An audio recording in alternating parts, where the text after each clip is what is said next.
नमस्कार, आप देख रहे हैं आज तक और मैं हूं आपके साथ सुमित चौधरी और इस समय मौजूद है काठमांडू में।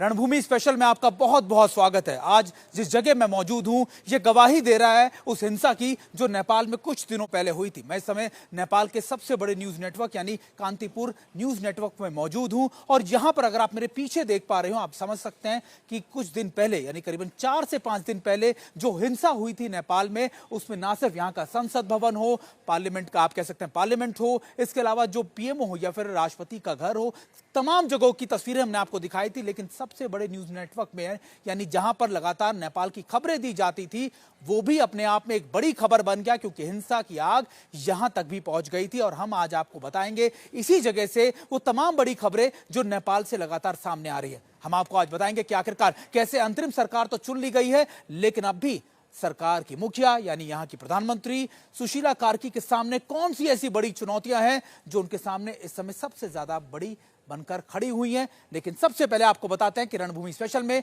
आपके लिए क्या कुछ खास होने वाला है। रणभूमि स्पेशल में 5 बड़ी खबरें जो हम आपको बताएंगे। सबसे पहली खबर हम आपको बताएंगे कि अंतरिम सरकार का गठन कर लिया गया है, अंतरिम सरकार की मुखिया सुशीला कार्की बन गई है और उसके बाद अब उन्होंने काम करना शुरू कर दिया। पिछले 24 घंटे में उनके सामने ऐसी कौन कौन सी चुनौतियां हैं जो पिछले 6 महीने के अंदर वो सॉल्व करने जा रही है और जो लगातार उनके लिए एक बड़ी चुनौती के तौर पर होंगी। दूसरी खबर भी नेपाल से जुड़ी होंगी जिसमें हम आपको बताएंगे कि 24 घंटे के अंदर हुई इस हिंसा के बाद नेपाल की आर्थिक स्थिति कैसी है, कितना आर्थिक नुकसान इस समय नेपाल को पहुंचा और खास तौर पर इससे उभरने के लिए नेपाल को कितना ज्यादा वक्त लगने वाला है।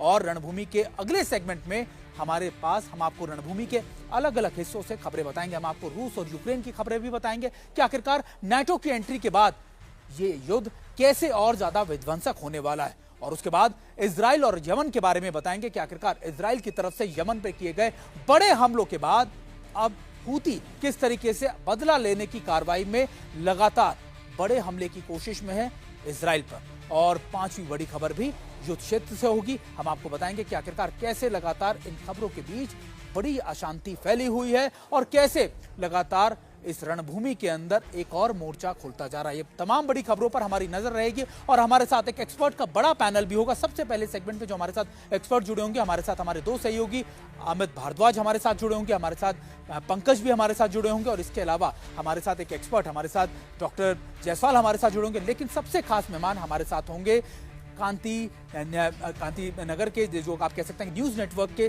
सबसे बड़े या फिर आप सबसे बड़े न्यूज नेटवर्क के एडिटर इन चीफ हमारे साथ मौजूद होंगे। हमारे साथ विजय सर हमारे साथ मौजूद होंगे जो हमें बताएंगे कि इस समय क्या है यहाँ की राजनीति, नेपाल की राजनीति में सबसे बड़े चैलेंजेस और हिंसा की आग ने क्या कुछ नेपाल को नुकसान पहुंचाया है। लेकिन सबसे पहली बड़ी खबर या सबसे पहली एक्सक्लूसिव रिपोर्ट हम आपको दिखाते हैं जो आपको बताएंगे कि अंतरिम सरकार के जो चेहरे हैं उनके सामने चुनौती क्या है, क्या कुछ आने वाले वक्त में नेपाल में घटने वाला है, नेपाल के सामने क्या क्या चुनौतियां मौजूद हैं और क्या 6 महीने के जो बाद चुनाव होने वाले हैं उसमें मुख्य मुद्दे क्या रहने वाले हैं। आपको सबसे पहले ये एक्सक्लूसिव रिपोर्ट आपको दिखाते हैं।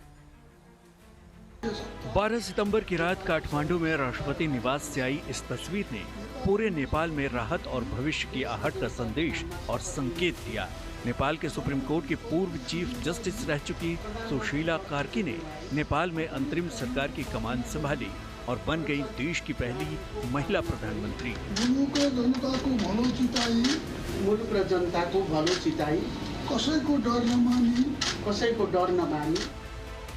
नेपाल में अब नई सरकार है, नई प्रधानमंत्री है, नया दिन है। एक ऐसा दिन जो हिंसक क्रांति के बाद आई है। जेन जी के गुस्से की आग में नेपाल जला, पुलिस सरकार को सत्ता छोड़नी पड़ी, अब नई व्यवस्था आ गई है।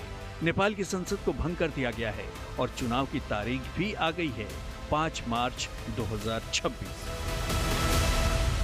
9 सितंबर की जेनजी नेपाल क्रांति के बाद 12 सितंबर की रात 9 बजे के बाद नेपाल को एक नई सरकार मिल गई और उस अंतरिम सरकार की अध्यक्षता करेंगी सुशीला कार्की। लेकिन क्योंकि कल देर रात शपथ ग्रहण के बाद इस पूरे इलाके को आर्मी ने कॉर्डन ऑफ कर दिया था, सैनिटाइज कर दिया था, जिसके बाद सुशीला कार्की जो अब अंतरिम सरकार की प्रधानमंत्री हैं वो यहाँ पे आई। उन्होंने अपने बैग्स पैक किए और एक नए आवास पे जो चिन्हित किया गया है एडमिनिस्ट्रेशन द्वारा, वहाँ पे उनको शिफ्ट किया गया। हालांकि नई प्रधानमंत्री सुशीला कार्की के सामने हिंसा की मार से जख्मी हुए नेपाल को संभालने और संवारने के रास्ते में कई चुनौतियां भी हैं जो आसान नहीं हैं। सुशीला कार्की के सामने सबसे पहली नई सरकार पर भरोसा कायम करवाना होगा। दूसरी चुनौती है जेन जी और पुराने नेताओं में समन्वय बनाना है। साथ ही जेन जी के सभी नेताओं का समर्थन पाने की चुनौती है। चौथी चुनौती है अंतरिम सरकार को भ्रष्टाचार से मुक्त रखना। बर्बाद हो चुके नेपाल का फिर से निर्माण करना भी कार्की के लिए बड़ा चैलेंज है। 8, 9 और 10 सितंबर को नेपाल हिंसा की जिस आग में सुलगा है, उससे उबरने में महीनों या सालों का वक्त लग सकता है। लेकिन नेपाल में भारत के राजदूत रह चुके 2 शख्स का मानना है कि सुशीला कार्की में काफी दम है। I'm glad that they are choosing a leader. They're choosing somebody to lead the country because you can't have a political vacuum. Secondly, I want to say this, Sushila Karki ji is a former Chief Justice. She has a reputation as being a straight individual, corruption, somebody who's fought against corruption, given many human rights answers, etc. She's also a senior person. We are fortunate she studied at BHU. Nepal was desperately in search of a stabilizing influence.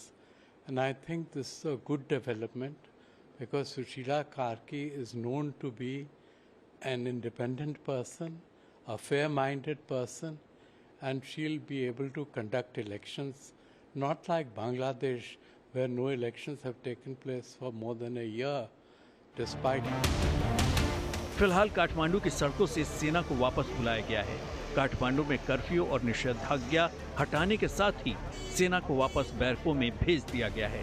सुरक्षा की कमान फिर से Nepal police ने संभाल ली है।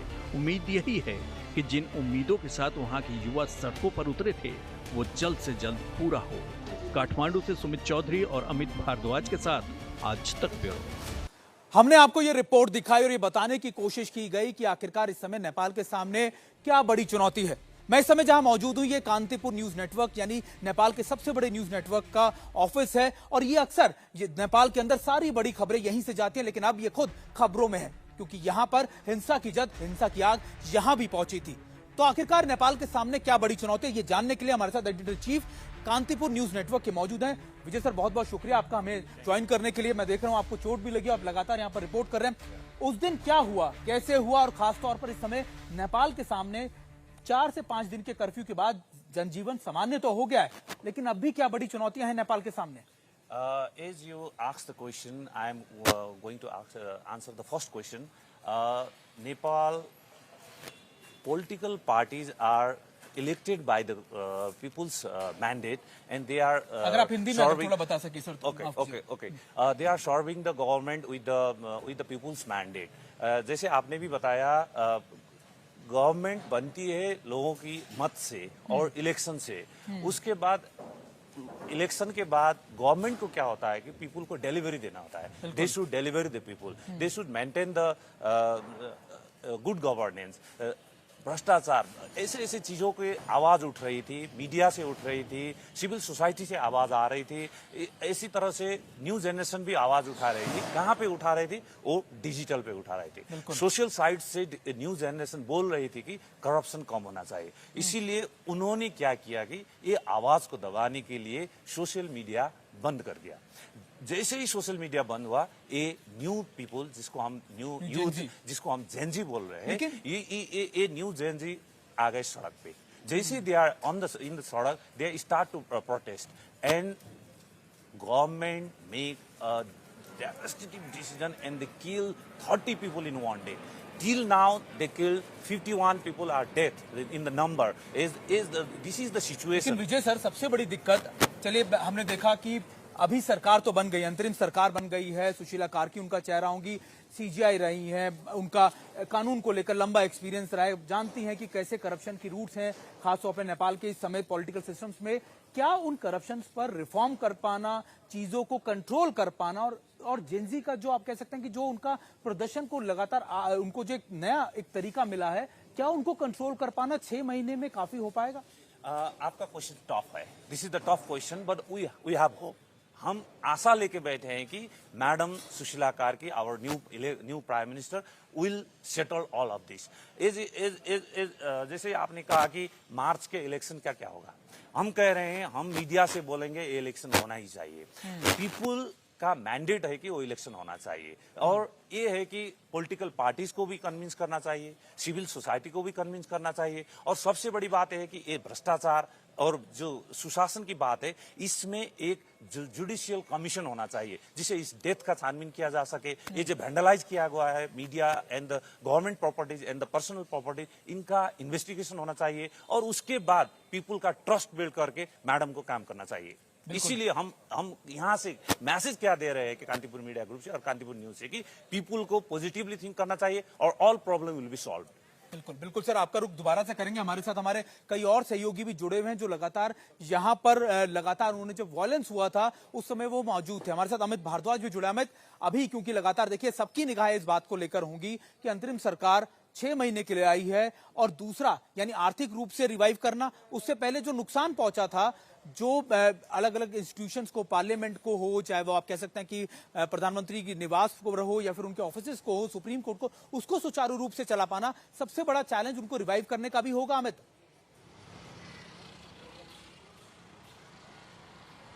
बिल्कुल सुमित, आप भी घूमे हैं काठमांडू में, और जिस दिन वायलेंस हो रहा था और क्रांति की नई कहानी लिखी जा रही थी नेपाल में, उस वक्त मैं काठमांडू लगभग आधा काठमांडू अपने फुटस्टेप्स पे चल के मैंने पूरा किया है, पैदल चल के पूरा किया है, और मैंने देखा है कि क्या क्या यहाँ बदल रहा था उस पूरे दौर में।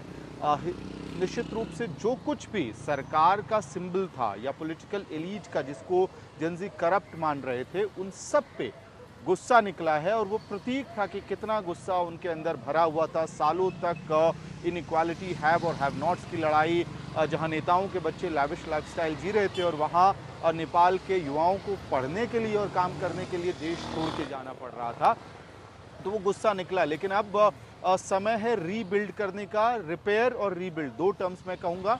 रिपेयर के काम में नेपाल के युवा लग चुके हैं, लेकिन सुशीला कार्की की जो सरकार आई है, अंतरिम सरकार, उसको जेनजी एडवाइजरी कमेटी यहाँ से बहुत ज़्यादा मॉनिटर करेगी और एडवाइस करेगी कि आप किस तरह से अगले 6 महीने में काम करेंगे। और 3 मंत्री जो सबसे पहले सुशीला कार्की के मंत्रिमंडल में आएंगे, आपको दिखेगा कि वो जेनजी के अप्रूवल के साथ ही आएंगे, डोमेन एक्सपर्टीज के साथ आएंगे और युवा होंगे।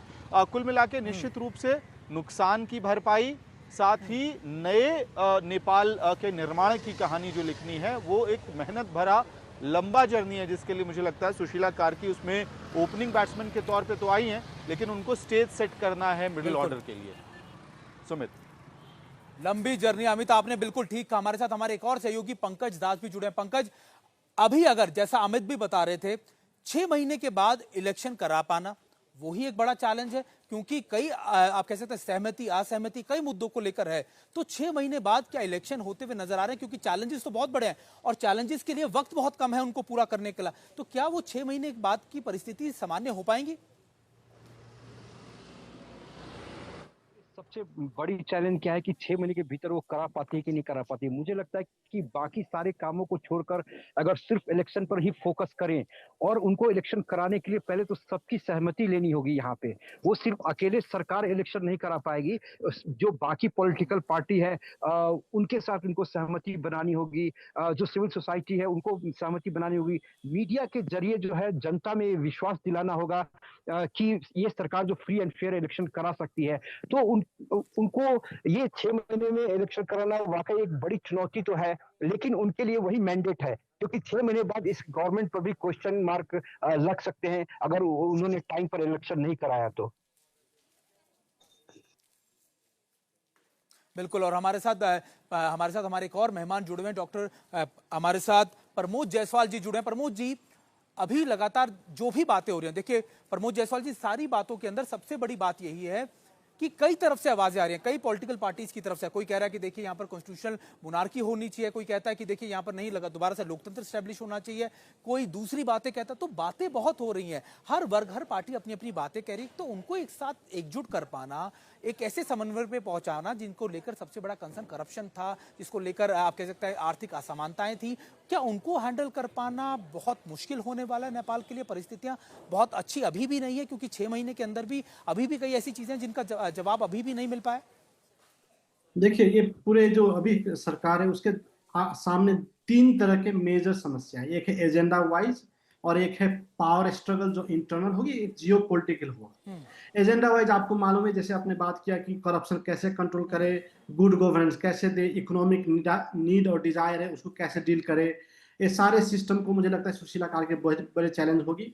सुशीला के कुछ एडवांटेज भी है सुशीला कार्की की, क्योंकि वो चीफ जस्टिस रह चुकी है, वो ब्यूरोक्रेटिक सिस्टम को समझती है, वो एक स्ट्रॉन्ग लीडर के रूप में आई है और उनके पास स्टिक भी है। जैसे अगर कोई सिस्टम अगर करने में ढीला सुस्ती की तो वो जेएनजी को दिखाकर उसको प्रेशर भी डाल सकते, तो वो एक एडवांटेज है उनको।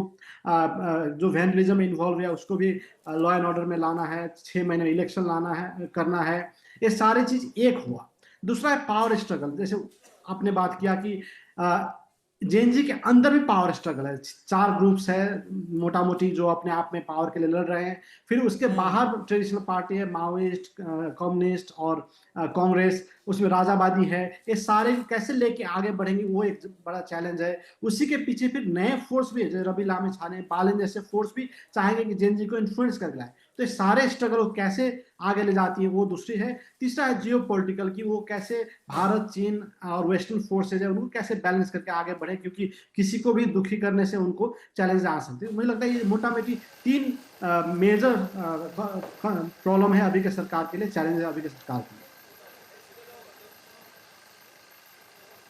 बिल्कुल डॉक्टर जायसवाल, देखिए सबसे बड़ी बात है, लेकिन अपने दर्शकों को एक बड़ी खबर अपने दर्शकों को बता दें। जो इस समय बड़ी खबर आ रही है कि प्रधानमंत्री मोदी इस समय इम्फाल में मौजूद थे। उन्होंने भी नेपाल की जो इंटरिम गवर्नमेंट बनाई गई है उसको लेकर कई बड़ी बातें कही। उन्होंने कहा कि देखिए बधाई भी दी और एक समन्वय यानी एक लगातार सपोर्ट करने की बात भी कही। इम्फाल में प्रधानमंत्री मोदी मौजूद थे। इम्फाल की जमीन से ही उन्होंने नई सरकार नेपाल की बनने पर बधाई भी दी और लगातार उसको लेकर पूरी तरीके से भारत की तरफ से ऑपरेशन की बात भी कही। क्या कुछ कहा है प्रधानमंत्री मोदी ने, आइए आपको वो भी सुनाते हैं।